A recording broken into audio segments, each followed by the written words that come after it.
It's pumpkin spice season at Starbucks, Patty, which means it's time for fall camping, babe. That's right. And we're going to be discussing it in this week's episode of Travels with Delaney, the podcast.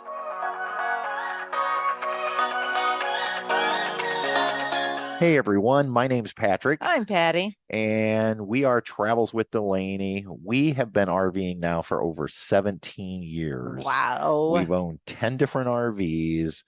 And we know RVing can be frustrating at times, but it can be the most amazing experience ever. Absolutely. And oh my gosh. Yeah, that's why we started Travels with Delaney 5 years ago, the YouTube channel, so that we could kind of share our experiences, maybe help somebody out along the way. Absolutely. And now we're so excited to have this brand new podcast. Yeah. We have been talking about podcasting for a couple years. Yeah. Oh, yeah. It's been on our mind. We've seen other YouTubers do it. And we're like, can do that. Yeah. Why not? And I think a lot of it was we just didn't know how to get started. Right. And we're just like, the ins and outs of it, the equipment, what are you going to talk about? All that stuff. Yeah. And so over Labor Day weekend, I was talking with our friend Jim Kuzman. Jim. Yeah, Jim is a sound engineer by trade. He is. And next thing I know, Jim was helping me pick out equipment. Getting us all hooked up with this fancy headgear. That's right. Which Patty's super excited about. The biggest thing I think you were most excited about was getting these headgears. Absolutely. I feel like I'm, like a NASCAR announcer or a flight control worker, or I work at McDonald's. There you go. Would you like a biggie size? That's right. Super sized. Super size. So I would like to send a big shout out to Jim because Jim graciously offered to produce our podcast. So he's the one that's going to be behind the scenes, making sure the audio is perfect and adding in all the little music, and maybe someday he can get paid. Yeah, maybe once we grow this podcast. Thank you, Jim. Yeah. So yeah, we're definitely appreciative. I don't know that we could do this without Jim. No. So he's been a huge help. Absolutely. So Patty, what's been going on in your world? Oh my gosh, school is in like testing mode. We always test 3 times a year to see students' level of growth and the skills they need help with. And in the fall, I'm not too concerned about it because actually if they show growth, that's a good thing. So, because a lot of them, especially 5th graders, are nervous in the fall and they think it's for a grade. And there's usually, for some reason, a reasonable amount of questions on these tests. And it takes a while, but some of them did really well. I was pleased to see the scores, and then some I know I need to work with. So hopefully the goal is to have growth by spring. So that's all I'm concerned about. Nice. Yeah, we're heading into, I think it's week, is this week 3 or 4 for me? Well, we're almost to progress report time. At the end of the week, I got to have my progress grades all figured out, in the computer, which they are every week, and then my citizenship. Yeah. Progress all ready for quarter 1. Yeah, this week this week is my 4th week, and we do 8-week classes where I teach. So that means I'm halfway done with the first 8 weeks. It's crazy. I know. So let's go ahead and get into this week's topic. So these podcasts, we're going to kind of make them up as we go. But the idea is to try to give you a little more insight into our lives and just share things that maybe we don't get to share in our YouTube videos. And so fall camping, I think we both agree, is of the 4 seasons. It's one of our favorites. I feel like I should do like a Frankie Valli song right now, 4 seasons. Candy. Oh, sorry. It's the 4 seasons song that came in my head. Yeah. So, but yeah, of the 4 seasons, fall is our favorite. It is. And why is that? Well, I just think one is the temperature. I mean, summer sometimes can be really hot and humid in Indiana, and it's always sticky. And especially in August, it's just really, really sweltering. And when you get those cool breaks in the weather and autumn stuff comes around in October and September, it just becomes nice. It's like when you can get out, go for hikes in the woods. The puppies just love that. Yeah. Yeah, I do think, for me, one of the things about fall is those temperatures. It's just more bearable. Oh, yeah. It's one of the reasons why we went to Maine this summer, because their temperatures are a little more moderate in June and July. Absolutely. Than in other parts of the country. So, and if you hear any noise in the background, Truman and for Beth. those of you that follow us on YouTube, you'll know. If there's a barking dog, that's just probably Truman or Bess, our Cavalier King Charles Spaniels. I mean, fall camping is so much fun because one, I can get my flannels out and I don't have to, I can kind of layer up. I get to wear the clothes I haven't worn in a while, and my L-bean shoes, and just kind of get all snuggly by the fire. So Could you not afford the extra L? yeah. You said your L bean shoes. I thought maybe you can LL afford the bean. LL bean. My Oh, bean, okay. I should have called them my bean boots. Your bean boots. Yeah, but yeah, you get all snuggly by the fire. I used to have a cool papasan chair that I called the papasan chair, and I'd sit by the fire because it would hold the heat in the chair, Right. and it was just a fun chair to cozy up in and enjoy your s'mores. And Unfortunately, that chair had to go because it had dry rot. It was so old. Yeah, love We that bought chair. that. I think we bought that our first or second year of RVing. I think so. We bought that at a Bass Pro Shop out in Baltimore, Maryland. That's right. And so that was like in either 2005 or 2006. And I Mm-hmm. just ended up throwing that away a couple years ago, and it literally was just rotting out, or somebody was going to get hurt, fall through. So, I think the other thing that I love about fall is, you say the cool temperatures. I love that. And you can wear your cozy jammies and your flannel and things like that. I just love some of the things that go on in the fall. I love going to like the festivals, like the apple festivals, if there's those, or even if it's not a festival, we go to these great little markets. Like whenever we go over to East Harbor State Park in Ohio, at Port Clinton. Yeah, that is it. I think it's called Bowman Orchard. Bowman Orchard. But I mean, yeah, isn't that great? It's a cool spot. It is awesome. They have mums, they have pumpkins, they have gourds of every shape and size. Those gourds are cool because they're different. They're like, some are like star shaped, and they got the corn. What do you call that? The corn like the Indian corn. Yeah. And then plus you get still your vegetables that we love because this Fruits time of year, vegetables around here you get Honeycrisp.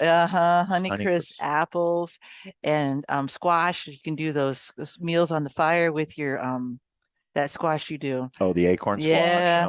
Or the butternut. I love butternut too. Yeah. So it's a lot of those types of things. And we get the caramel dip to dip our apples in. And then, of course, the leaves. Sometimes we travel in the fall on our fall break in fall to go to the leaves, like in Vermont. Right. And, the Vermont Country Store and the cool stuff you see there. But yeah, fall is great. I love fall.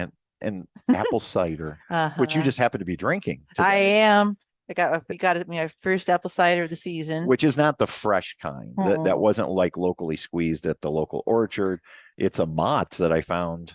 I always think of hot cider. We put a cinnamon stick in it, and then we get those donuts with the cinnamon sugar, and it's just good. I, on the other hand, am drinking, and I don't think anybody will be shocked by this, but I'm drinking a cup of Bob's Mug coffee. No, never. Today's flavor is Campfire Cougar, which is not a flavor. It's just a roast, I should say, today's roast. But huge shout out to our friends at Bob's Mug Coffee who have supported us all year with our campouts. Bobby, April, Katie, and Jace. That's right. Yep. So we do love our Bob's Mug. And you know what the great thing is with the cooler temperatures, I can sit outside in the evening with my Bob's Mug coffee. And we've camped before where you use your slow cooker. Yeah. That was one of the things I was going to say is fall camping is very different for us from a meal standpoint. Right. Because you can do, number one, you can cook over the open fire. You've done that a lot. Yep. I have the equipment. We have a grate that goes over. I also have a tripod. I have some cast iron cookware that we can use if we want. So that's one thing. And typically in the summer, we don't do that. It's just too hot. Now springtime is cooler, but I hate spring camping. It's so muddy. It typically, at least here in the Midwest, it's muddy. Yeah. Yeah. So yeah, I love that. But the slow cooker that you mentioned is a great way. We can throw the slow cooker in, and I've done things like ham and beans before. Now, my only suggestion with that, we learned the hard way, is set your slow cooker outside, plug it in outside. Otherwise, you walk into your trailer and it's like a bean. It's got a bean smell. Yeah. But you can, we've done a pork loin in the slow cooker in the morning, and by afternoon, we're able to have pulled pork sandwiches. So, I mean, that's just, and again, we typically don't use the slow cooker in the summer a lot of times because it's so hot out. We just don't want a heavy meal. Right. Well, and another thing I was thinking of, hon, is sometimes in the falls when we do our what do you call those? A boiled dinners. We call them a boiled dinner. I don't know Yeah, if that's the official name. Yeah. over So, the fire. and we're actually going to be doing one of those for our camp out that's Yeah. coming up September 30th, Mhm. October 1 at Happy Acres Campground in Angola, Indiana. There's a subtle plug. There you go. But what we do with that is we take a big turkey fryer pot, and you can either do this over an open fire, or we'll probably do it over the propane because I Right. can control it a Right. little bit better. Mhm. We start with corn husk in the bottom just to kind of protect the bottom. Now, Gotta- my concern is we've never done this late in the season. Yeah. Can we get sweet corn still in the husk? We may have to ad lib. Yeah, and I'm thinking probably some cabbage leaves. That might work. All you're really doing is protecting the bottom of the pot from the food. Yeah, and you put water in there. Put a little water in there. And then we buy these bags that meat cutters use to wrap meat. Yep. And we just start filling them up. And so we put in things like sausages, kielbases into one bag. Each bag is something different. We'll Veggies. we'll do a bag of carrots. We'll do a bag of cabbage, red potato, onions, and really any other veggies that you'd want. We put that all in there, put water in the bottom, and we just slow cook potatoes. Sometimes. Oh, definitely. Yeah, red potatoes. And we just slow cook it for an hour to 2 hours. The longer you let it cook, the more those flavors meld together. Well, and the smell just fills up your camp area, and people are wondering what you're cooking. And then it's just, I feel like it's a healthy meal. Right. It's something healthy for you. And then you just eat on it. Everybody you just pour it out on a tray, and we separate it out, and it's hot, it's fresh, it's good. And yeah, always a good time. So we love doing that as a meal option as well. I think the other thing because to me, when I think of camping, I instantly think campfire. Yeah. And somehow having a campfire when it's 95 degrees out is just not appealing. Never appealing. No. But fall, you actually need that campfire for warmth. Absolutely. And so I do like now, there's a lot of people who say, like, the traditionalists will say you have to build a wood campfire. And I used to kind of feel that way. And not necessarily. I think we can have a good time with our propane fire pit. And I like the propane better because you don't get the smoke. Right. Smoke really affects me. I get like a migraine or my sinuses act up. And so I think sometimes it's just the propane is actually better. Yeah. For me anyway. Yeah. And it's an easy thing for us to throw in. We take it. And I do like the propane. The other nice thing is you do get good heat from the propane fire pit. A lot of people don't realize that. It's warm you up. We have it on our deck of the house. Yeah. We use it out here in the fall. Just sit. Sometimes in the winter when it's snowing, we have it going. But yeah, the propane fire pit, it's good. It's easy. It's easy cleanup, I guess, too. Right. Versus a fire. And I think if there was a favorite piece of gear that I have for fall camping, I know where this is going. Yeah. So a lot of last year we did a video on our YouTube channel about this, but the Get Out Gear blanket, it's a you can either get it in down or down alternative, I believe. They're so lightweight. They're really designed for backpacking because they're lightweight. They pack up small. But what I love about that blanket is it has snaps on it, so you can make it kind of like a snuggie, the old Snuggies. Yeah. And so this way we always have extra blankets because we each have one. So we have extra blankets in the trailer if it gets cool out. But I love taking that thing outside. Last year we were with Russ and Carrie from The Roads We Roam. And I remember Russ is like looking at me because I come out of the trailer with this big blanket. Well, and you snap it around your arms. I snapped it around. So it gives you like sleeves, and then you snap down the front. And it's like I think it's like a nano puff. It's kind of like a nano puff material. I love that thing. And it can get really small for space in the trailer. And then you get that out. We have two actually, and we can each get all snuggy in them. Yeah, I love that thing. And they can even snap together for one big blanket. You can snap them together for one big blanket. So anyway, I do love the Get Out Gear blankets in the fall because that way if it is chilly out, it's just a nice way to kind of feel cozy by the fire. I do like that. So yeah, I mean, I think those are all reasons why fall is just so much fun. It's just kind of magical. I mean, the other thing is we love our autumn jazz music. Oh yeah. There's nothing like sitting by the fire, watching some leaves falling and hearing Nat King Cole sing Autumn Leaves. Yeah, we have our favorite channel on Pandora called Autumn Jazz. Autumn Jazz. And we started hearing it already. We've been listening to it. Yeah, it's just so peaceful, and you have your cider or your Bob's Mug coffee, and all of a sudden Autumn Leaves is playing, and by Nat, and it's all good. Apple crisp, apple pie. Is there? Oh my gosh! And we haven't even gotten into maple syrup. I mean, well, no, I don't know if that's technically a fall thing. I guess maple syrup's technically an all year thing. I think so, especially for us. But so, well, let us know what your favorite season to go camping is. Is fall? Because I know a lot of people, they're starting to think about winterizing their campers already. Yep, I know around here people probably are. Yeah. I will say this, as we have been trying to book campsites for this fall, the one thing I am noticing is, at least at the state parks, they are really busy all the way through to the end of October this year. Wow. And in the past, usually kind of die off mid-October, didn't it? by mid-October, people just weren't going out. And I don't know if it's just so many people now own RVs and there's just more people camping, or well, I just wonder too, like if some of the campgrounds have like done some research and realized if they have like little festivals, like the Halloween weekend, some campgrounds do more than one, or they have like a fall weekend, or just something different, like a little barn raising, or wagon rides and stuff like that. That's kind of enticing people with kids, something to do on the weekend. Yeah. I mean, that could be. I just think it's interesting. And maybe people are like us. You spend a lot of money for these RVs to just use them 3 months out of the year.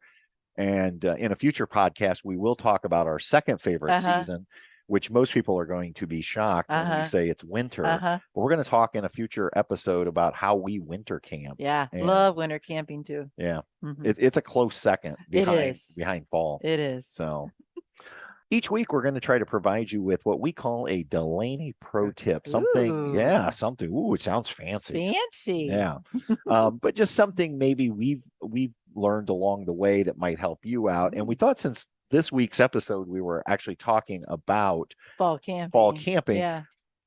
One of the things that starts happening as it gets colder outside with your RV is there is a greater chance for condensation on the inside. I know in the lands it can be. Absolutely. In fact, the better insulated your RV is, the bigger opportunity for that condensation to occur.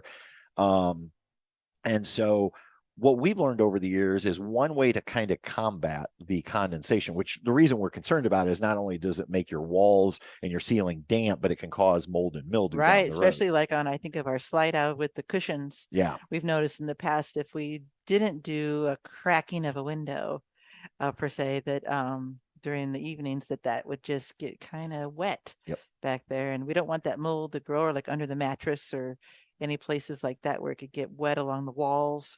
So yeah, just cracking a window. Yeah, it's literally that simple. So we always leave our fans cracked and running. And then we also will just crack one window, maybe two, if we're trying to get different areas of the RV. And again, they don't have to be wide open because it's cold outside. You just need to crack a little bit of ventilation. Yeah, your trailer needs to breathe, and that will go a long way into reducing the condensation. The other thing is, when you're taking hot showers, make sure you have your fan venting out in the bathroom, because that also is going to help take that moisture on out, get it outside. And then you mentioned under the mattress. That's an area where most people don't even think about, because most RVs, your mattress lays right on a wood surface. Right, and ours doesn't. It doesn't, because we are using the Mattress Insider Hypervent airflow system. Good memory. I know. How about that? You pulled that right out. And what's great about it is it's super easy to install, because all you do is basically roll it out and put it under your mattress, and it's not expensive. I think for a queen size mattress, the last time, I think when we got ours, I think it was about $100, and you just put it under there, and it does a couple things. Number one, it will keep your mattress off of the wood surface, and it will allow some airflow under there, and it's just going to protect your mattress. And if you're like us and you've invested in a good quality mattress, you definitely want to protect it. Yeah, it was easy to install, and what we call it, some kind of like a meshy, almost like a scrub. It's kind of like that hard plastic, like use on a scrubby, like on your dishes. Yeah. So it just gives a little extra support, but more importantly, it gives you a little airflow under there. So airflow is the key in this week's Delaney Pro Tip. There you go. Well, Patty, this has been a fun first ever podcast. We survived. So maybe we'll be able to continue these with Yeah. some regularity. So we'd love to have you come back. Our plan is early on here is to try to post one every other week. So we're going to end up doing about 2 a month. And reach out to us. Let us know, what you'd like to have us talk about. Topics, things you think we'd want to talk about. Yeah. Yeah. And Absolutely. again, a huge shout out to Jim Kuzman, our producer, for making this all possible. And until next time, everybody, as always, we'll see you on down the road. Good night. Good night. Bye-bye.